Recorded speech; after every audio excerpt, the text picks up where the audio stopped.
Rajasthan police के ATS ASP Ashish Prabhakar ने सब इस रिवॉल्वर से पहले अपनी महिला मित्र की गला गोली मारकर हत्या की और फिर उसके बाद खुदकुशी कर ली। एएसपी आशीष ने खुदकुशी से पहले एक सुसाइड नोट लिखा जिसमें पत्नी से माफी मांगी और लिखा कि मैं गलत रास्ते पर चला गया था और महिला ब्लैकमेल कर रही थी। जयपुर पुलिस को दोनों के शव शिवदासपुरा इलाके में एक स्कॉर्पियो कार में बरामद हुए हैं। आशीष गुरुवार शाम को करीब 5:30 बजे महिला मित्र के साथ निकले और सरकारी कार में 2 घंटे तक रहे दोनों लोग साथ, और दोनों ने साथ साथ ड्रिंक भी की। कार से बियर के कैन और चिप्स भी मिले हैं। माना जा रहा है कि इसके बाद दोनों में झगड़ा हुआ, जिसके बाद एएसपी ने यह कदम उठाया। और सूत्रों के हवाले से जो खबर आ रही है उसके मुताबिक ये भी कि आशीष और उनकी पत्नी के बीच भी कुछ दिन पहले झगड़ा हुआ था और दोनों के बीच काफी विवाद भी चल रहा था, जिसको लेकर उनकी पत्नी मायके चली गई थी।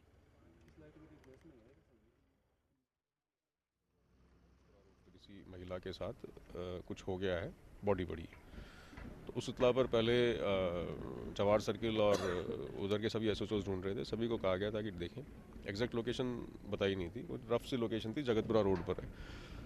7:30 बजे की बात है। उसके बाद 8:30 बजे करीब चेतक जब इधर से चेक करते हुए निकली तो यहाँ ये गाड़ी स्कॉर्पियो लॉक पड़ी थी। तो इसके पास कुछ एक आधा बियर का कैन भी नीचे था।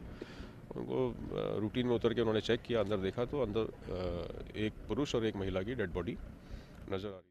और बताएं कि मौके से पुलिस ने एक सुसाइड नोट भी बरामद किया। बताया जा रहा है कि इसमें एएसपी प्रभाकर ने अपनी पत्नी से माफी मांगी है। सुसाइड नोट में जो लिखा है वो आपको बताते हैं। उन्होंने लिखा है, मैं गलत रास्ते पर चला गया हूं, माफ कर दें, एक महिला मुझे ब्लैकमेल कर रही है। और ये घटना जिस वक्त जहां पर हुई है वहीं का जायजा लिया हमारे संवाददाता भवानी सिंह ने।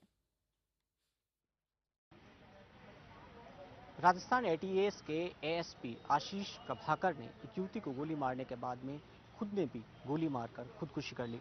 इस वक्त आशीष प्रभाकर और युवती का शव जयपुर की सवाई मानसिंह अस्पताल की मोर्चरी के अंदर रखा हुआ। परिजन यहाँ पर है। उसके पिता बेहद गमगीन स्थिति के अंदर है क्योंकि आशीष उनका इकलौता बेटा था और शव लेने के लिए इंतज़ार कर रहे हैं।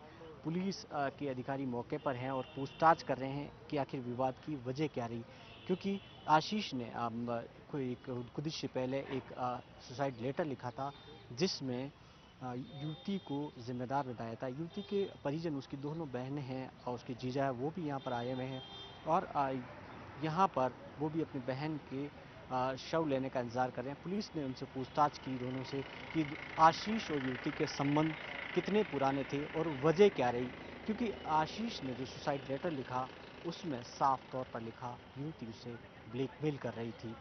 तो तमाम ऐसे कारणों की पुलिस जांच पड़ताल कर रही है, जांच कर रही है, दोनों परिवारों से पूछताछ कर रही है। उसके बाद में खुलासा होगा कि आखिर आशीष ने ये कदम क्यों उठाया। कैमरा पर्सन मनीष के साथ Bhavani Singh, Jaipur, news 18 India. ASP Ashish Prabhakar के पिता प्रफुल्ल प्रभाकर भी इस घटना के बाद सदमे में हैं। उनसे बात की हमारे संवाददाता भवानी सिंह ने। आशीष प्रभाकर के पिता प्रफुल्ल प्रभाकर हमारे साथ हैं।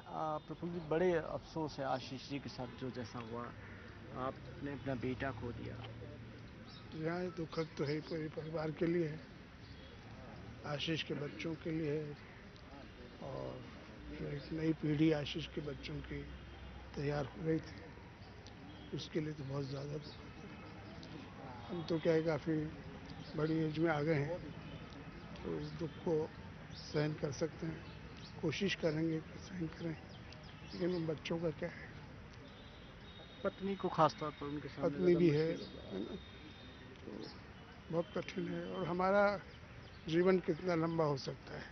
तो इस आज की तारीख में मैं 70-71 साल का हो गया हूँ, तो 5-10 साल और मान लीजिए।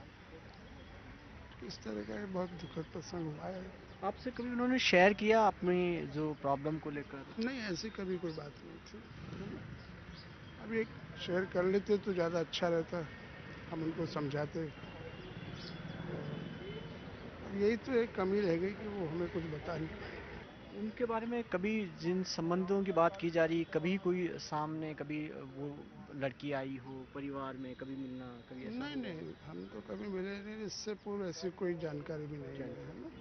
पुलिस में काफ़ी उन्होंने हमने देखा था कि एटीएस में रहते हुए उन्होंने चाहे आईएम का मामला हो, इंडियन मुजाहिदीन का, जी। उसमें खुलासा किया। हाँ, आप देखिए तो हर अधिकारी अपने प्रयास करता है। ठीक ठीक मैं और उधर पुलिस के मुताबिक एटीएस के एएसपी प्रभाकर और मृतक महिला के बीच कार में ही झड़प हुई थी, जिसके बाद प्रभाकर ने अपनी सर्विस रिवॉल्वर से महिला को गोली मार दी और फिर खुदकुशी कर ली। मृतक लड़की का नाम पूनम है। पूनम की बड़ी बहन जयपुर पुलिस में कांस्टेबल है और मृतक पूनम बैंक परीक्षाओं की तैयारी कर रही थी और इसी दौरान उसकी मुलाकात आशीष प्रभाकर से हुई थी। भवानी हमारे साथ इस वक्त जुड़ चुके हैं। भवानी, कुछ जानकारी मिल पाई है उस महिला मित्र के बारे में? हालांकि इतना पता चला है कि उसकी बड़ी बहन जयपुर पुलिस में कांस्टेबल है। जी हाँ, मेरी बात हुई है, उनकी जो बड़ी सिस्टर है उससे बात हुई थी। अभी इस वक्त मोर्चरी पे वहीं पर वो डेड बॉडी लेने के लिए आई है अपनी बहन की। ये 3 बहनें थी, जिसमें से जो बीच की बहन है पूनम, वो यहाँ पर कॉम्पिटिटिव एग्जाम की तैयारी कर रही थी। उसी दौरान आशीष प्रभाकर और इनकी मुलाकात हुई और उसके बाद में रिश्ता दोस्ती में बदल गया था। अभी पूरी जो फैमिली है, क्योंकि सदमे में, इसलिए ज्यादा बात नहीं कर रही है। दोनों तरफ से अभी इस स्थिति के अंदर है, लेकिन पुलिस जांच कर रही है और पूछताछ कर रही है उनके सिस्टर से और पूरे परिवार से कि आखिर ऐसे नौबत क्यों आई और रिश्ते किस तरीके से थे और जो ब्लैकमेल का इश्यू आ रहा है वो कितना बड़ा। हालांकि अभी तक पुलिस ऑफिशियली कुछ भी कहने से बच रही है। जी बिल्कुल, चलिए, पुलिस फिलहाल तफ्तीश कर रही है। आधिकारिक तौर पर कुछ भी कहने से अभी बच रही है। जांच होगी और उसके बाद ही पूरा मामला सामने आएगा। महिला मित्र के बारे में जो जानकारी मिल पाई है वो ये कि वो बैंक परीक्षाओं की तैयारी कर रही थी और उसकी जो बड़ी बहन है वो जयपुर पुलिस में ही एक कांस्टेबल है। दोनों के बीच कब मुलाकात हुई, किस तरह के रिलेशनशिप थे और क्या इस महिला मित्र यानी जिसका नाम पूनम बताया जा रहा है, इसी वजह से घर में कलह शुरू हुआ था, इसको लेकर भी फिलहाल जांच हो रही है।